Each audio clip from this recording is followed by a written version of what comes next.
Today is the day. It's the day, y'all, we get to harvest our first batch of onions. Welcome to another Gardener's Journey Homestead. I'm Barbara. I'm in Tennessee in Zone 7B, and I'm in the back of my house where I planted 2 beds of onions. They were planted on February the 23rd. And these are all candy onions from Dixondale Farms. This is my 3rd year growing onions from Dixondale Farms, and I have nothing but great things to say. I've never had an issue. They always produce. And so if you've never grown onions before, or if you've not had good luck with onions, I highly encourage you to try Dixondale Farms. Get your order in. I usually try to order my onions usually around October, November, and I'll get them shipped to deliver like usually the last week of February, and that's when I'll put them in the ground. They usually take 90 to 100 days to mature, and so the 100-day mark was about a week ago, so I'm kind of a week behind, but that's okay. We're gonna go ahead and get the onions now. And so I would love to know in the comments if you have grown onions before, if you've had success or no success, and just what your issues have been. One thing with onions, they are heavy nitrogen feeders. So when I plant the onions, and I think I did a video of when we planted these together, when I plant the onions, I fertilize and side dress the soil where the onions are going to be with a 10-20, is it a 20-10-10? I don't remember, but it's the onion fertilizer from Dixondale Farms. It's on the video where I did the onions, but I think it's a 10-20-10, I think. Don't quote me. Anyway, they're heavy. They need lots of nitrogen and, of course, a lot of phosphorus to develop the bulb and the root. And then I'll fertilize maybe once or twice throughout the growing season. There's Max. Say hi, Max. Y'all, Max, between Max and I don't know who's the loneliest since we lost our dog, Sunica. I don't know. We could probably compete for the award. Max is just, it's like he's lost. He's like, what is going on? You know, you can kind of tell when something's wrong with your dog. He's just like not the same. Mom ain't the same either. But I am yet holding on. Let's get into these onions, y'all. And let's go ahead and harvest these 2 beds. I also planted about 400 onions in my outside garden. If you've been following me, you know that's going to be a chore when it's time to harvest those because the weeds took over. We're not going to focus on that today. We're going to start with the easy, and I planted these about 2 weeks ahead of those out there. So it'll be another week or so before we harvest those. But let's go ahead and start harvesting our onions. Let's talk about how you know when your onions are ready. You can see that it's brown, and when they start to start falling over, like you can see some of those are falling over, they're ready to harvest. And you can also see them literally sitting on top of the ground. You can see here they're sitting on top of the ground, they're brown, they're falling over, and plus I know when I harvested them, and I know there's a 100-day maturity, so these are ready. And y'all, my bed has literally fallen apart, but we're about to go ahead and get these onions though, and we're gonna replant something in it too. I don't care if the bed is falling down. We're gonna fix it. We're just not gonna fix it today. Let's pull the first one together, shall we? Okay, so I'm gonna watch my stuff here. Basically, y'all, it's sitting on top of the ground. All I gotta do is pull it up just like that. That's a nice size onion. You can see I'm just going to shake the dust off, or the dirt off, I should say. And that is a beautiful, beautiful onion. And so let's talk about how do you harvest it. Now, can you use this right away? You can, but if you want to use it for long-term use or store it, then you want to let these dry, very similar to how you do garlic. You're going to put them in a cool, dry, dark place with some ventilation and let them cure for about 2 to 3 weeks. When I say cure, like all of this is going to turn brown, it's going to become brittle, and it's going to dry. When I say dry the onion, it's going to dry out all of this so there's no moisture, so that way it will store longer. I can tell you right now, mine ain't going to be stored too long because I barely have enough onions to last me throughout the whole year. But with the 400 I have out there, maybe I will have enough. Now, the ones out of my outside garden, when we get to that, you want to make sure you watch that video because you and I both are going to be surprised. I had great plans for those 400 onions, but if you've been following me, you know we used some landscape fabric, We got plenty of weeds, and so that soil is more compacted. It's not as loose as in this raised bed. So I don't think my onions out there are going to be nearly as big as the ones out here, but they're still onions and we're still going to eat them. It's just not going to be the high hopes that I had, I don't think. But let's just keep going on what we have here. I think this is a good first one to get started with. I'm just going to go through one bed. I'll show you what we got, and then we'll do the other bed.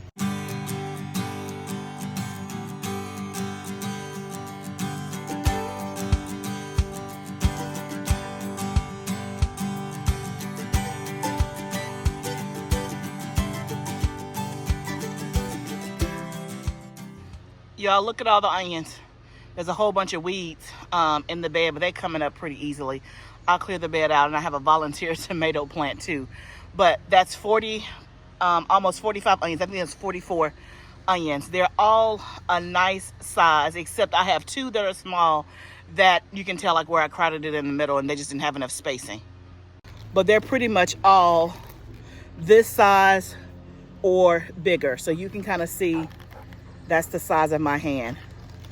They look great. They look absolutely fantastic. Let's do the other bed.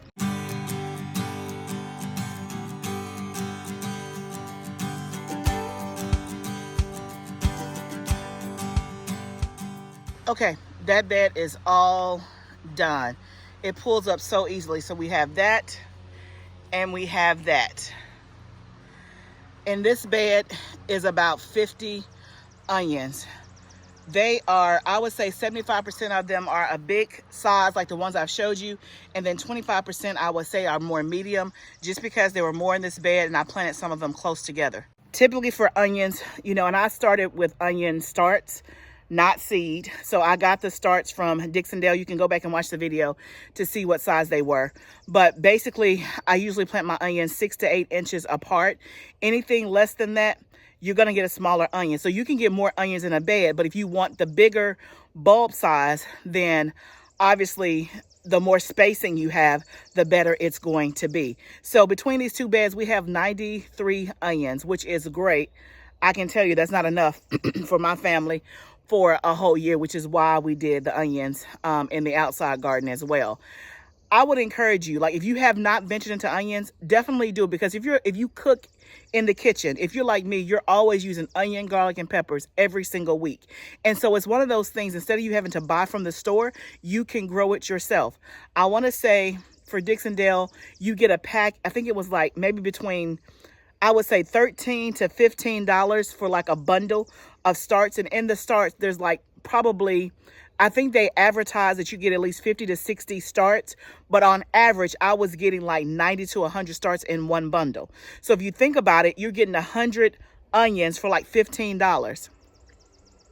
Now, y'all, where you gonna get that at? In the store? Organic, grown by you, all of that. So if you have space, man, you could really do a whole lot. But if you just have one raised bed, you can do onions and do the starts. Again, I do my onions. I usually plant them the last week of February, the first part of March, and then I'm harvesting in June, just like we're harvesting now. So I'm very pleased with this harvest. Now I got to get them in my bucket, and I'm going to take them into the root cellar, lay them out in a single layer, and let them cure for the next 2 to 3 weeks. If I wanted to use some now fresh, I absolutely could. And I've already like pulled, I probably pulled 3 or 4 in the last week or so. I came out here, I needed an onion. Not going to the store, I went out here and pulled it. So I probably pulled 3 or 4 already and used it for sure. So I probably had like 97, close to 100. But I'm very pleased with this harvest. Let me know in the comments if you did onions, if you've already harvested yours, if there's another kind that you do that is not the candy variety. Let me know in the comments. But I hope that this encourages you to put onions on your list, on your grow list, if you've never done it before. I would say it's relatively easy. You do have to fertilize, you do have to water and all that, but it is not difficult. Now, for me, I've never done onion from seed successfully. I tried, I think, my first year garden, I'm like, And I just, again, some things, you know, you just kind of weigh. There's things that you do yourself. There's things that you buy already done, like you might buy onions from the farmer's market, or you may just buy starts like me from Dixondale. We all have the things that we pick and choose what we're going to grow ourselves versus what we're going to take a shortcut, transplant, whatever the case may be. And there's no judgment as long as you're growing your own food as much as you can. So maybe I'll try seed again, but this is so easy. And I'm just going to let Dixondale do it for now. I might just let Dixondale do it from now.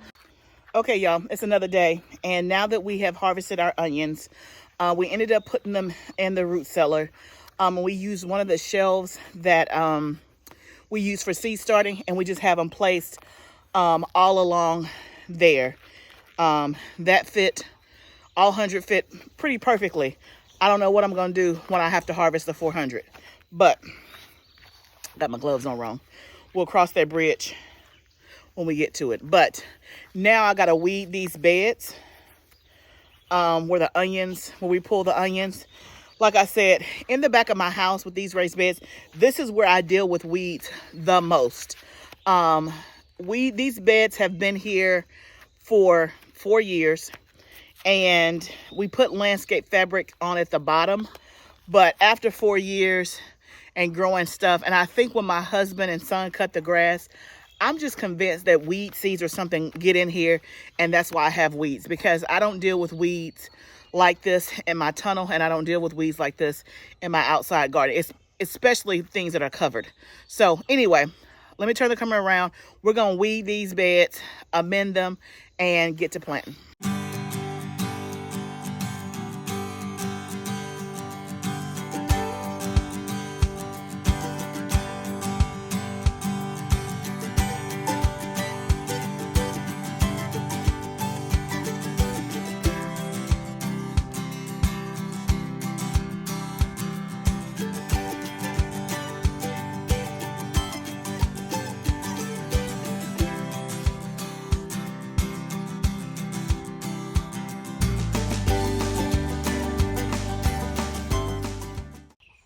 Okay, this bed is pretty much weeded. I got a few more little strands. This one, not as much. Let's talk about it. Y'all, in the midst of doing that, I had to remind myself why I garden. Because when I say I don't want to do it and I wanted to quit, as soon as I made the first dig, it was a whole bunch of ants in one corner. Y'all know I don't do them fire ants. Then I went to the next corner, and it was a whole bunch of, I don't know what, there's some kind of ants, but they look different. They're like brown. I've showed them to you before, and they're always in this bed, but I never have to contend with them until it's time to amend the bed. They everywhere, just stuff crawling in the bed. And then pulling weeds is not, I'm telling you, y'all, if I had to weed all the time, I would not garden. I know some of you have commented and said the weeds are good. Not for me. I know some of you have commented and said, oh, you know, leave the weeds, or I love to weed. If you love to weed, I wish you lived like 0.25 miles from me so you can come and do it. I hate weeding. I had to remind myself, girl, pull it together. This is why you garden, because you're going to get a harvest at the end. Just push through. And my back is not my friend today. I think I slept wrong or something. It's like sometimes I'm completely fine, no issues, no pain. And there's other times when I'm gardening and my back is just, it's not my friend today. So it is hurting. So I've had to stop twice and just sit down. It's like when I sit down, it's like something releases. Like all I got to do is sit down for like, I don't know, 0.5 seconds. And it's like the pressure releases, and then I'm good until I have to bend over again, or, you know, overextend. If I stay upright, I'm good. Anyway, that just tells you, y'all, so gardening is fun. Gardening is rewarding, but gardening is hard work. It is hard work. That's why when people like, why are you selling it for this price? And can you bring it to me? Can you package it? No, and no, and no. Because it's hard work. Like this is a labor of love. I'm not complaining. I'm just explaining. If you agree with me, just put yes in the comments. It's hard work. But again, we got to put in the work in order to get the reward. So in the second bed, the reason why that one is not weeded as much as this one is because those weeds are not coming up as easy. And it was hurting my back as I was pulling. I was like, okay, you need to stop. But you know how you just want to get it done? But my body said, stop. So I stopped. I may go back to it because I really don't want to wait on my husband. That's like another day or 2 or 3. I just want to get it done. But let's concentrate on the bed that we did get done. Okay, let's do that. We're going to put some compost in it. We're going to top it. And then we have 12 plants to put in, which are peppers. So let me get the last of these little straggly weeds, top it with compost, and see if we can plant our plants in.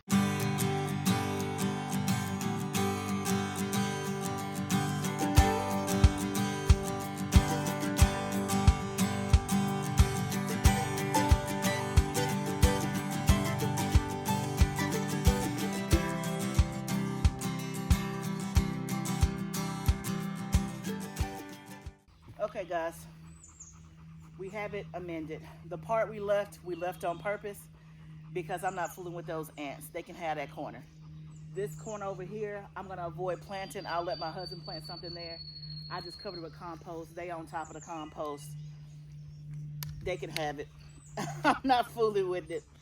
So what I'm planting is I have 6 sriracha peppers and 6 jalapeno peppers that I got from just one of those plant things off the side of the road. They desperately need to be in the ground. I bought them a week ago. I've been watering them, but they kind of outgrown their little pots. So we're gonna get them in the ground. And like you can see, they already have a pepper on them.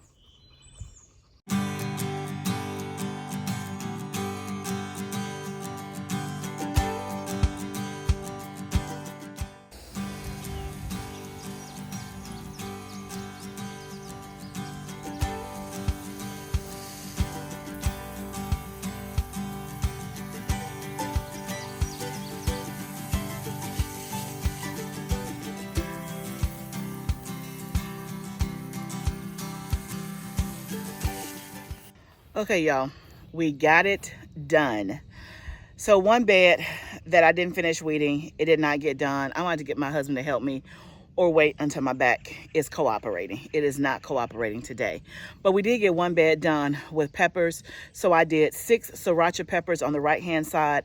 Then I did 6 jalapeno peppers, which I looked it up. It's like a hotter version of a jalapeno. So it's a jalapeno pepper, but the Scoville units are higher. And I'm sorry, I said I got those off at the plant stand off the side of the road. No, I got those at a local nursery. That's where I got those.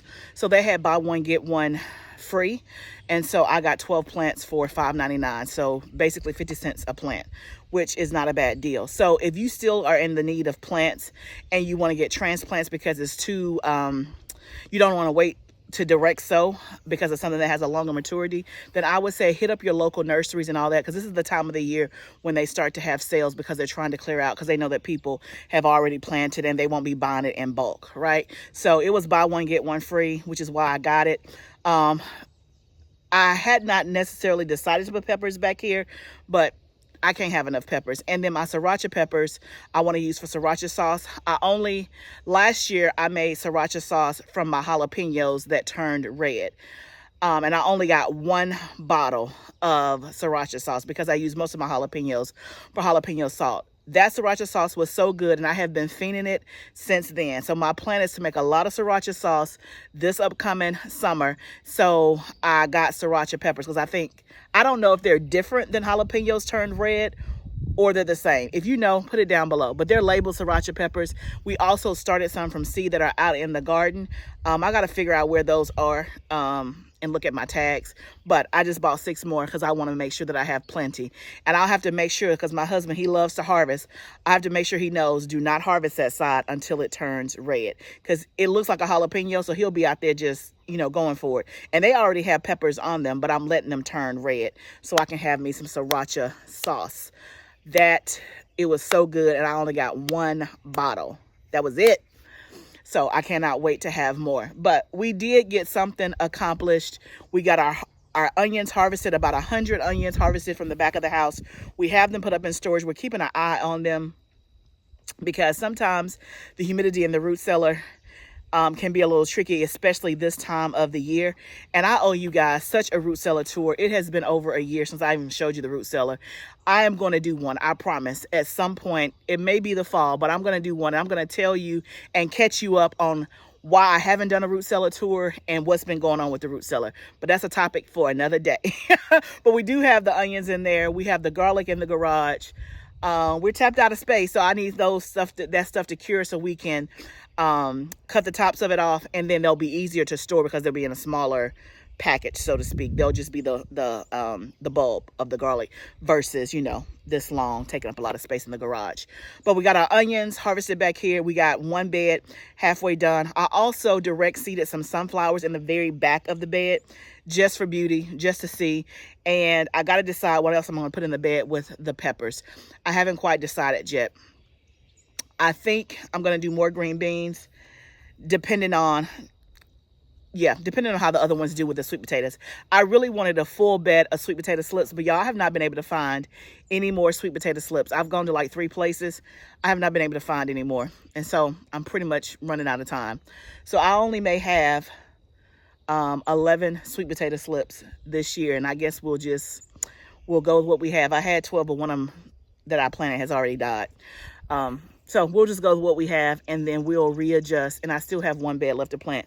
That bed that's left to plant is falling apart. Y'all see the sides off, the fronts off, but it still got dirt in it. And so y'all know me, I hate to leave something unplanted because all I'm thinking about is that it could be food. That could be a pepper, like when I don't have one. So we'll see what happens. But thank you guys so much for joining me. I hope that your gardens are doing so well. Remember, gardening is a journey. It's a hard work, but it is a journey. Let's keep growing together. I'll see you next time, friend.